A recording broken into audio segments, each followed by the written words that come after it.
Our 250-year-old American democracy now is finding itself in the same state of fragility as the countries that you come from. Crime did not exist in the streets anymore. People would not be afraid to lock their cars. We would leave our doors open in the very center of the town, in the capital, because there was no crime. The regime lost popular support. It did not lose the ability to sustain itself in power. What we are still suffering from is that we took democracy for granted. In year 2000, we did change the regime. We did not change the system, and most importantly, we did not change ourselves. We need so many rational, reasonable people who get outraged when they see a government is being authoritarian.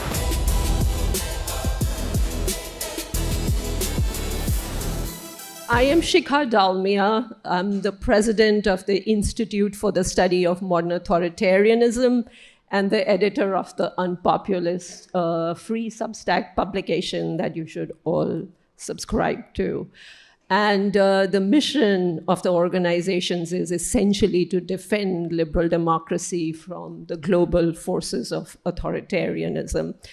Deeply grateful for this convening and to Jacob for inviting me. Thank you, Jacob. This conference is about free speech, and it's a very good time to hold this conference because free speech, it's not just an abstract topic right now. Free speech is under attack practically everywhere. The title of this panel that I'll be moderating is Mobilizing Dissent, Protest in Authoritarian States.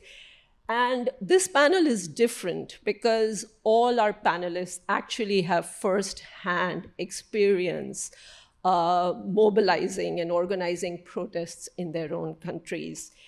They come from Serbia, Georgia, and Turkey. And they've been organizing protests against authoritarians, not for them. And that's not actually a silly point, given that we live in a populist age and there is actual mobilization on both sides. So with that said, let me just introduce the panelists. We have first Tarik Beyhan,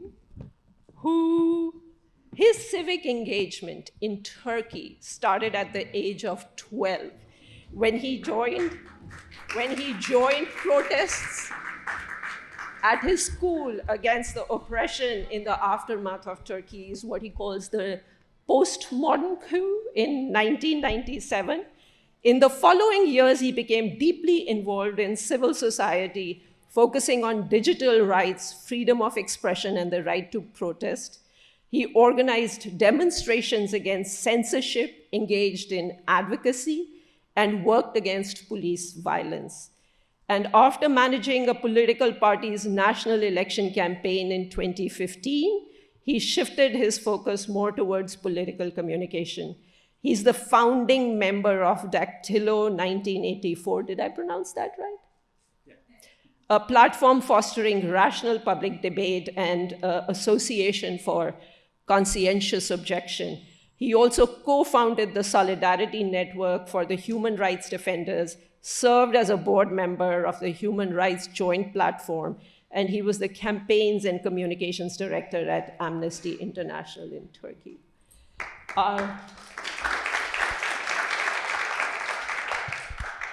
Our second panelist is Mariam Southwell. She too started her civic activism at the age of 12. She's a freelance digital marketing executive from Georgia, where she helps companies make the most of their digital marketing and technological tasks. Mariam's project, Diatov, started as a Facebook group in April, coordinating protests against the highly undemocratic foreign agent law, which I'm sure we'll hear about more, that the ruling Georgian Dream Party passed. The group has since grown to over 200,000 members.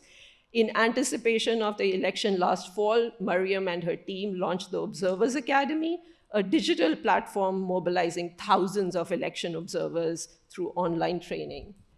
And last but not the least, we have Nikola Ilic, who is from Serbia. I'm not sure what's wrong with him, but he didn't start his activism till the age of 15. So much wrong with it. And at that time, he joined the Serbian anti-dictatorship movement, Otpor, to topple Slobodan Milosevic when he refused to step down after an election loss, and that's Slobodan Milosevic, not Nikolai, who refused to step down.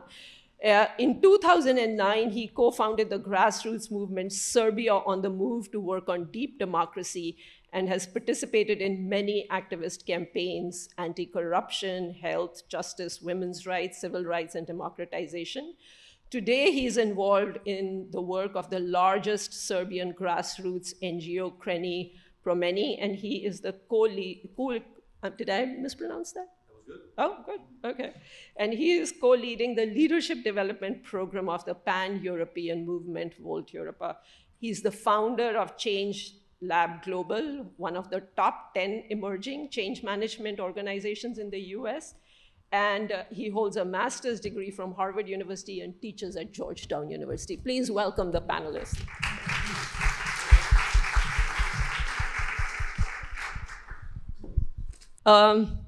So, before we hand over the floor to the panelists, I just have to admit to all of you guys, it was really hard for me to focus on what's happening in your countries, given what was happening in this one.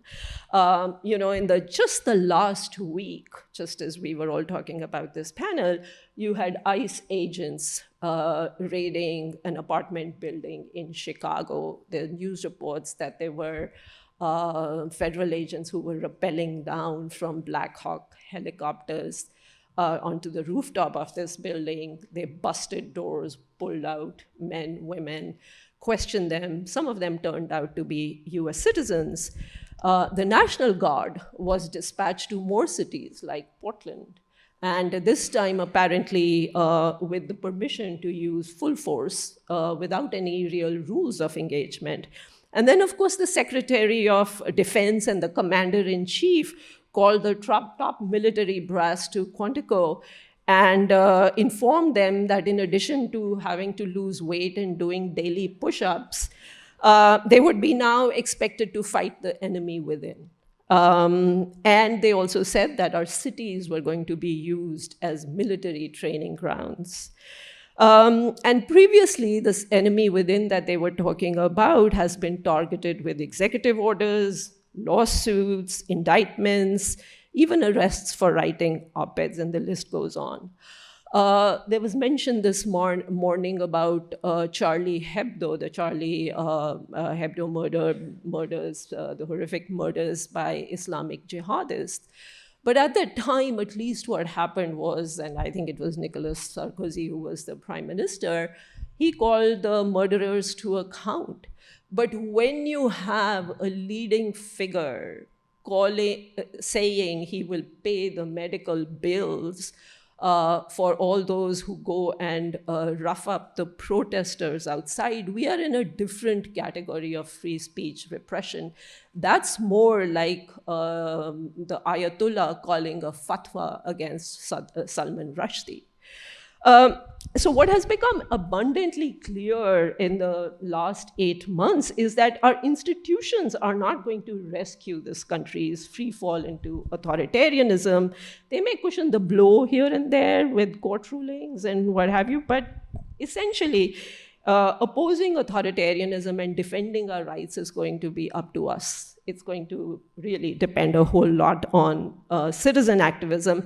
And now, of course, America is no stranger to civic activism. The civil rights reforms were a triumph of this kind of activism.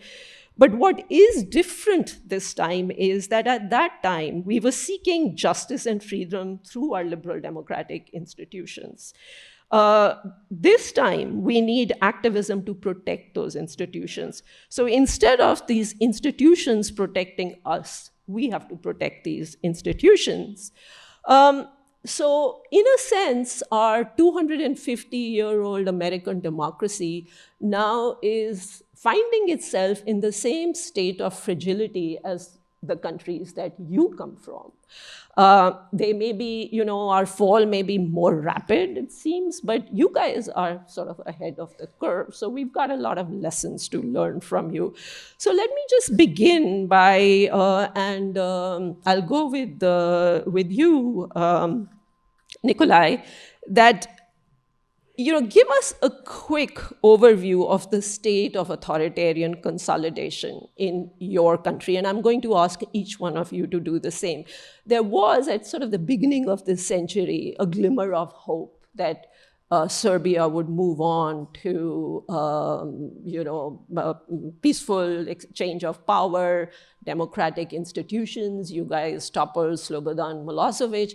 And now you have Alexander Vučić, who was actually Slobodan Milosevic's information minister, right? So how did you get here? Yeah, I love that we are ahead of a curve on the wrong thing. We're always, but anything you need to know about the region I come from, I changed 4 countries without ever moving. 2 versions of Yugoslavia, 1 Serbia, Montenegro, now Serbia. So, there was Yugoslav wars. My family is Serbo-Croatian Bosnians, so I thought this doesn't make any sense to me. Family members became refugees. Many people had it even worse. Family house in Bosnia destroyed. So when I was 14 and a half, not 12, but 14 and a half, when I joined the resistance movement, Otpor, and that was the first time someone taught me, hey, you can do something about the injustices that you can see around yourself. Put your values to action. So I became an activist, and we won our freedom in 2000, and I like to say, even though my contribution to this revolution was tiny, I was just a kid running around protesting, I was forever changed. This idea that you can use nonviolence and to actually topple even the most vicious dictators if you work together. And we're going to talk more about that. There are lessons there. But the big lesson is, how did we end up now here in 2025, maybe even worse, authoritarianism? I would say in year 2000, we did change the regime. We did not change the system. And most importantly, we did not change ourselves. We stay the same mindset. Where's the authority that's going to solve all of our problems? No agency. And we noticed this descent into the darkness already in 2008 and 2009. That's why we started this new organization, Serbia on the Move, with the idea, hey, what if we teach people how to use community organizing and solve their local problems? Democracy is pie in the sky for people. But what if you, pressure your local government not to build the, commercial center in the park where you played when you were a kid? What if you, collectively go and clean up the park? So people learn agency through action, and that's really how you vaccinate them against authoritarianism. Think about, I have 2 kids. The first time we taught them how to tie shoelaces, it was the last time I could touch their shoes, because now they can do it. You cannot unlearn the agency. So, because we didn't change the mindset, we ended up in 2012, 2013, again with another authoritarian. But the work we started doing with this organization that now evolved into Kreni Promeni, which is one of the biggest social movements now in Serbia, is that bunch of these local movements and people that we trained are now heading the opposition and resistance to the current regime. So it did pay off to a certain extent. And to paint the picture of what Serbia is today, imagine a grandfather walking with his grandchild onto a bus station, this newly renovated bus station, opened by the government officials, marked safe, sitting and waiting for the bus.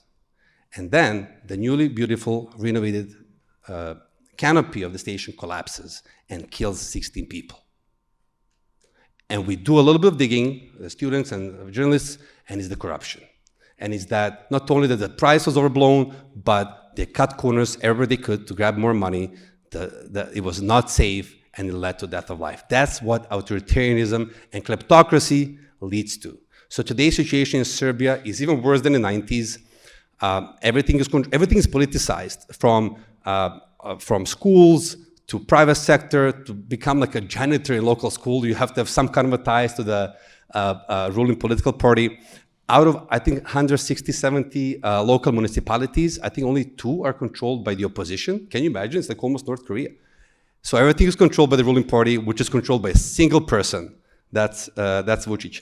So 11 months ago, the event that they mentioned happened in north of Novi Sad, where that canopy fell and killed people, and students raised up Gen Z, again, doing the work.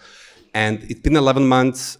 We can say that the regime lost popular support. It did not lose the ability to sustain itself in power. So that's something to think about. The symbol of the movement became this, what I have on my t-shirt, the bloody hands of the regime. And, you know, where I see hope is in the people and the students. And I also see hope, I want to say, you know, Serbia is a small country, and why you should even care if Serbia is, you know, authoritarian or not. I would say authoritarians deploy new tactics. We're going to talk about that. But it seems that Serbian students and citizens found some new creative ways to fight back. So there's a lot of learning, and Serbia might be that place, like in 2000, that many learned from that movement, from Otpor. Maybe it could be a domino effect where we start winning our freedom using nonviolence. Yeah, so what's interesting was that the triggering moment when there seemed to be some glimmer was with the bulldozer protest, right, in Serbia when Milosevic was toppled. And around the same time, there was the Rose Revolution was happening. I mean, you mentioned that in Serbia, you know, because of, it was part of the Warsaw Pact, it had been an authoritarian country under Tito and whatnot. There hadn't been habits of self-governance that had been formed.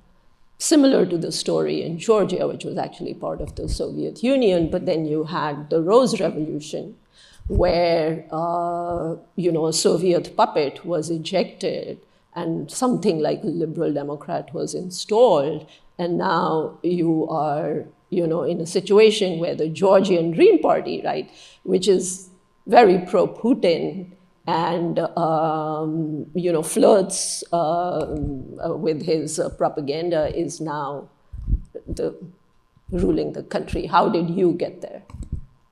Yeah, so first of all, we have to understand that after the Soviet Union breakdown, we had almost 12 years of very turbulent zone and a turbulent era in the country. We had civil wars, we had high crime rate, we have economical crisis, etc., etc. That the country was at the very rock bottom of everything. And then in 2003, we had a Rose Revolution, as you mentioned, and suddenly we got these very young political leaders, so very young pro-European president who made amazing reforms, and they actually changed the country. People started to trust the government. Their public education was actually working. People were excited to send their kids to school instead of being terrorized of sending them there because something's going to happen. The crime did not exist in the streets anymore. People would not be afraid to lock their cars. We would leave our doors open in the very center of the town, in the capital, because there was no crime. Of course, there was punishment. There was no more corruption, and it was working. It was thriving. The economic reforms was really good, and the economic growth was very rapid, and the investitions were coming in. And then, of course, Russia does not need strong countries around. So what happened is 5 years after, like in 2008, we had what? We had war, in August war. And Russia occupied a huge region in Georgia, and that was their way of destabilizing the country. But somehow, in 2008, it was not luck, but I guess it was, that there was the world economic crisis as well. And because of the humanitarian crisis that we are having, a lot of international help came. So Georgia somehow survived that moment without crumbling down.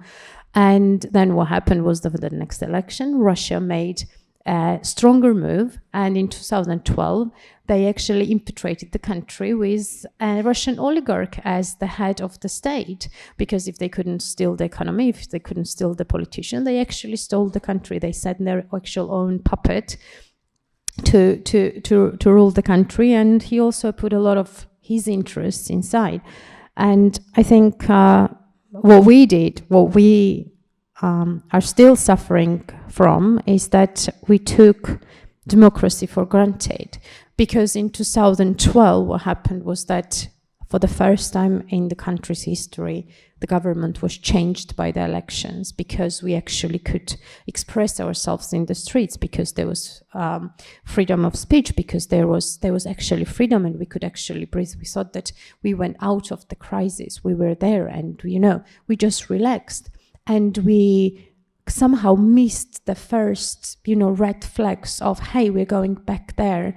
And because we missed that, once you miss something, then it's very easy to go down hills, because if you don't stop on time, if you don't realize the mistakes that you're making, somehow it just got normal that, it's just another red flag and just another red flag. And right now we have over 55 political prisoners in the country.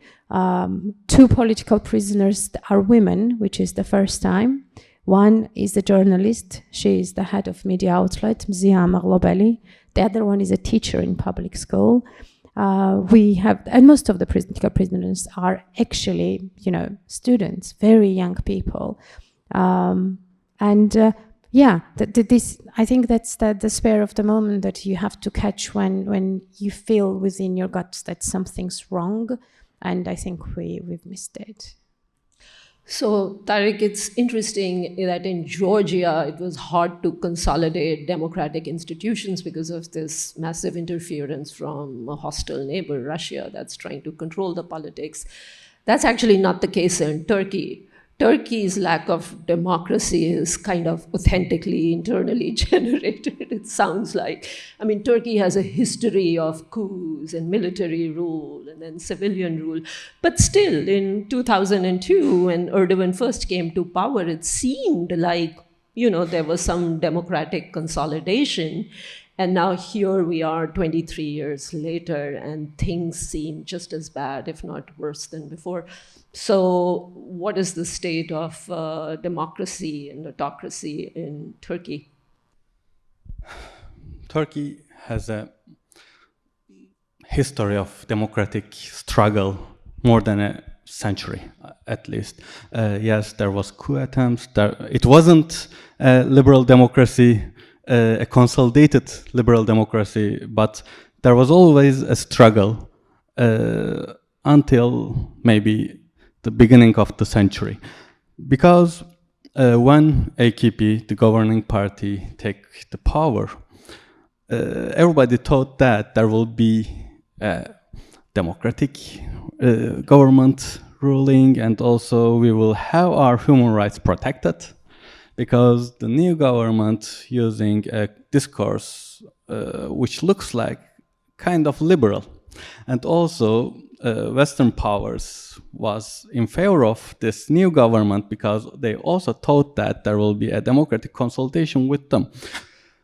But at the end, we understand that they were using this democratic discourse to gain more power and remove the status quo, the people who already in power, to take over the country and change everything in favor of them.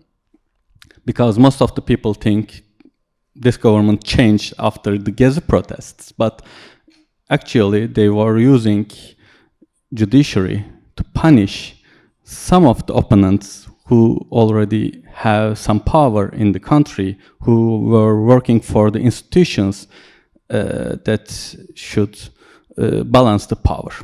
So until Gezi protests, most of the people didn't understand what was happening, but Gezi protests, which was the biggest protest in Turkey until it founded, 3.5 million people were on the streets for more than 2 months. In this protest, so many people killed, and so many have been injured, and at the end, police crushed these protests, and after that time, you couldn't see any kind of big protests in Turkey for more than 10 years, because government get more and more oppressor. They start oppressing any kind of opponents, any kind of dissent for years. And we had a coup attempt in 2016 by a group of followers of a cleric which was living in United States and which was also the best friend of Erdogan for years. After that coup attempt, it got worse.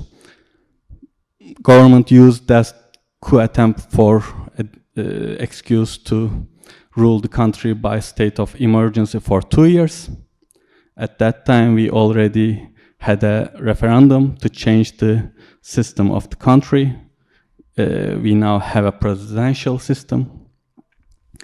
Erdogan take over any kind of power, and he is now controlling all of the branches of the state by himself. And also, before this state of emergency, we had some independent media in Turkey. After that, more than 90% of the media is controlled by the government. And now we are living in a country which is totally controlled by one-man rule. But he had a shock in 2023. There was a local election, 2019. There was a local election and the opposition party win this election, at least in the biggest cities. In Istanbul, Ekrem İmamoğlu win the elections, and government was shocked because, you know, at the night of the election, nearly all of the billboards has the posters of the governing party saying that they win the elections because they thought they will win, and they was shocked because of that. So they said there was a fraud in election, and they annulled the results, and we had a re-election, and opposition win again. Then he wait for 5 years. He thought that he will lose. They will lose the elections in 2024 because he will use all of the government's power to make them lose. But it doesn't happen like that. Opposition win with larger margin. So he starts arresting people. And on the 19th of the March in this year, he's arrested the mayor of Istanbul, the candidate of the opposition for the president in the next election. So after that, we had big protests in Istanbul. You know, what's common to all three countries is that, and this is kind of how modern authoritarianism of this century looks different from the authoritarianism of previous centuries, is that all these autocrats came into power through elections, and then they started to consolidate power, distort the institutions, build institutions that favored them, and disempowered the opposition. I mean, the jailing of opposition leaders in Turkey is very much part of that. But since this is a conference about free speech, what I want to ask you is to give us a brief account of how they are using information flows to consolidate their powers. And there are two general mechanisms. One is a very old-fashioned one, which is, you know, censorship of your opponents, suppression of speech. But the other is that they've become masters of controlling the media narrative about themselves and the opposition by controlling new media platforms, social media platforms, digital platforms, and even putting their own loyalists in legacy media and traditional media. So if I can get like a brief account from each of you about how they've used information to keep themselves in power, and we'll go with you, Mariam. I think, at least for Georgia, very important is that the government right now has a lot of money. They have all the means to buy everything what they want. Each and every media outlet right now in the country that is pro-government are bought by and paid by them. I can't think of any person who would actually advocate for them for free, whilst the opposition will only have like 2 media outlets, and some printing press does not exist anymore for anyone else than the government. And of course, the most important and very painful for me is that the 2 opposition media outlets, they only broadcast in Tbilisi and in only some regions. So they don't cover the whole country. The medias that actually has the reach to, for instance, the mountain regions, etc., are fully controlled by the government. And of course, there is internet. There is internet, and then there is TikTok that everyone is using, and etc. But then they have means and opportunities again to hire the best propaganda people from Russia, and we know them by names. This is the same people that Putin is using in Russia, and they have a very clear agenda how to, twist and bend the news, and then they suppress the issue of peace in the country. The only narrative that they need to control right now is that the ruling party, the illegitimate government, is the only source that the Georgia has to keep the country safe. They would literally go and say that we are the ones that keep you safe. Because see what's happening in Ukraine? Right now the bombs are falling in Ukraine. Do you know why? Because Zelensky was against Russia, because this was happening against Russia. What we are doing right now is that we are in good terms with Russia, we're in good terms with China, and we're keeping you safe. And Georgia is a country of 3.5 million people in total. And just in 2008, to understand the scale of it, in 1 week of the war, we had over 25,000 refugees. For all the wars, like 20% of the country is currently occupied by Russia. 150,000 refugees almost from this country. If not, I am the refugee myself twice in my life. I'm 34. And my family, everyone is infected by the war in the country. Maybe not immediately, maybe they were not kicked out from their house and exiled from their regions, but they know their relatives, their friends, their classmates that had that story. And it's so real, so many people went through it that, they just press on. It's a PTSD that half of the country has. And they're saying, you know what, you're gonna go back in there. And that's what they control. And each and every media outlet that they have, Your father, you were telling us, died in the Odessa war. Yeah, so I'm from one of the occupied territories, from South Ossetia. And my father, he was 16 when he joined the army, and he's been fighting both in South Ossetia and in Abkhazia all his life. And he was killed by Russians when he was 21. I was 2.5 years old. Yeah. So you basically grew up without a father. So but we all grew up, like my generation, like most of the people my age, they have uncles or fathers or mothers. They all have someone like lost in the war.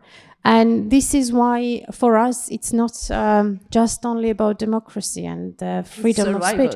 For us, it's the existential thing. For us, it's personal. We have to finish the wars that our fathers have fought for our own kids, because if we don't, it's just a thought that they have to go through the same. So time is running really short. Nikola, tell us how Vucic has controlled information to keep himself in power. So first, I agree with this point. People talk about democratic backsliding. I'm more interested in the frame of what's behind the reason that people are more and more worldwide, more ready to either directly support or tolerate autocracy. Like, look at the data. More and more people, there's more and more demand for it. And most of the recent autocrats are elected. Like, what's behind that? Let's figure that out. It's a ground game. And, there are many reasons. One, I think one of the main reasons is there's a lot of uncertainty. We all can agree that pace of change is very fast. You have, the technological advances, AI, climate change, migration, many things. So people are scared. And people are not scared of change. People are afraid of loss, the change might bring to them. Am I going to have a job? What am I going to do tomorrow? Or like, what is my future? Gen Z is like thinking, like, what is our future?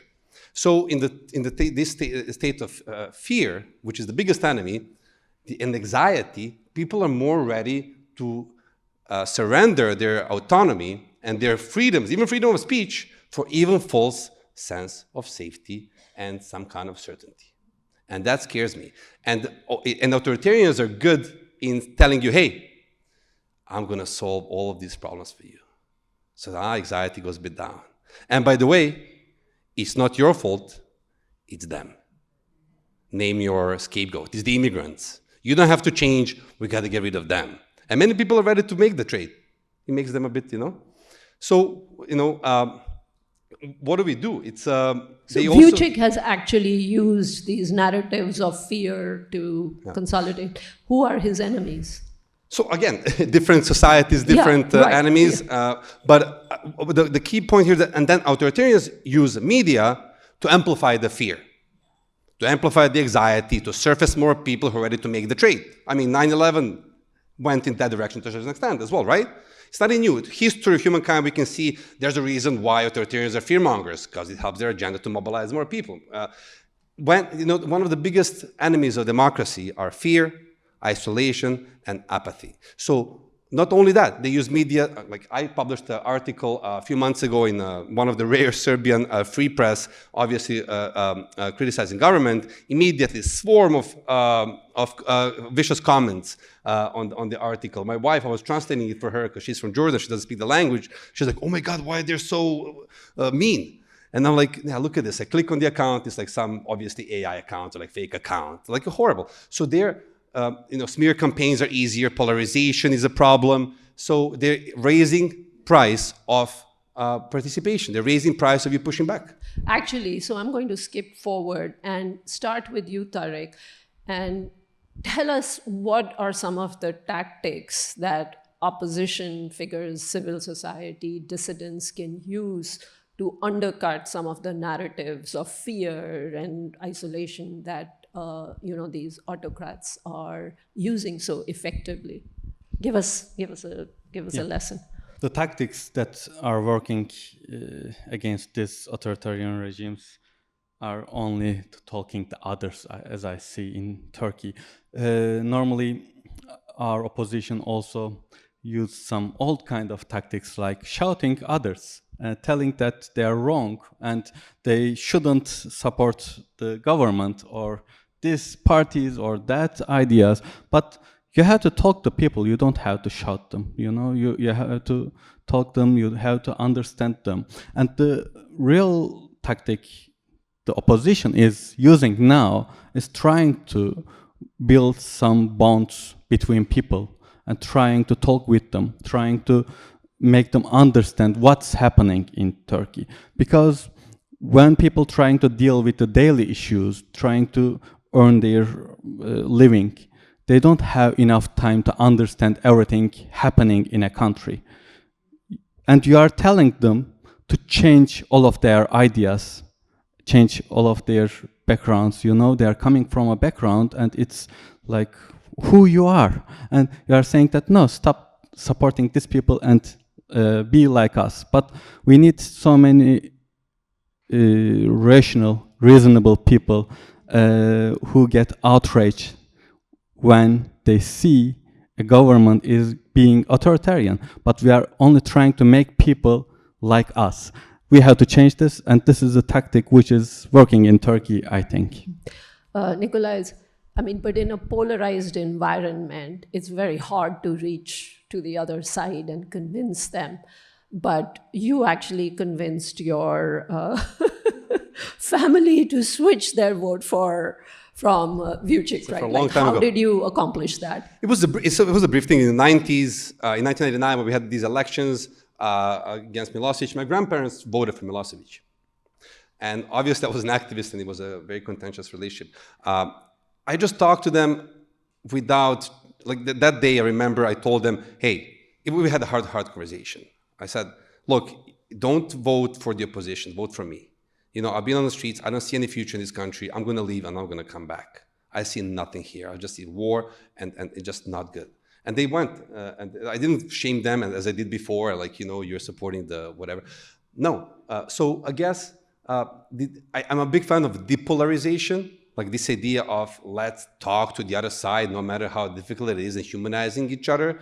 A few weeks ago, I was in a panel, art and activism, and one of the last questions was, oh, what is the crazy art idea that you have, or you know, that we could do to help democracy? And I said, why don't you have Taylor Swift and Kid Rock have a concert together? And they were like laughing, like, you're like, no, really? Like, I know it sounds crazy, but like people need to see each other. The same thing that they did in India, Jatra, right? They went and talked. The same thing that students in Serbia did. They went and they talked, they literally walked from city to city, hitting the villages where the media doesn't penetrate, because media is government controlled. They demonize the students, and suddenly these people who saw students as demons on the TV, state controlled TV, they go out, they see some nice kids, and they give them hugs. So, Nikola, I'm going to cut you because I really want to hear from Mariam, because in Georgia, we cannot leave the stage without talking about the foreign agent law. And, you know, the opposition in Georgia has kept its protests alive for the last year. And it seems to me it did it because it found a really good issue with the foreign agent law that the government passed, and that's been mobilizing. Tell us about that and the lesson of that. Okay, so today is 390th day of continuous protests in Georgia. It's been 309 days of us standing in the streets non-stop since 28th of November.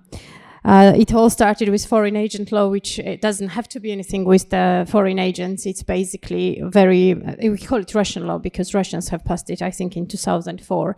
And what took Russia almost 15 years to get to this point where they are, it took our government 1 year, because with this law, everyone is a target. Like, I am committing a crime just sitting here right now talking. I can go up to 5 years in prison when I crossed the border on the 6th of October right now, because this is a crime. This is the extent of the laws that we are having right now. And the initial request was, of course, like, withdraw them undemocratic laws, appoint the new elections, which will be fair, and release the political prisoners. And the demands were not met. And at this point, we're past the point where we could sit at the table and negotiate, because all our political leaders, like opposition leaders, are in prison, all of them. And yesterday, my good friend, also an opposition party member, was arrested. Just stolen from the street, not even arrested. So at this point, the only thing is that we go all in and we push as hard as we can, because the government, the elections, it's done, it's finished, because we know that there is no more negotiations, there is no more, talking over about some things. And I think what is really, really important for me is that last year in the elections, we had convincing people we were talking about, right? We had lots of undecided electorate. We had almost 35% of the people who didn't know whom to vote. And I think that was most threatening for the autocrathian regimes, that they want to suspend, they just want to show us how different we are. And if we start seeing how much alike we are, that you might be on the other side, but hey, we have more in common than the things that set us apart. If we also understand that we have the same enemy and they are against our country, they are against us personally, no matter where we stand politically, I think we stand a very good chance of winning. Well, on that hopeful note, please join me in thanking our panelists.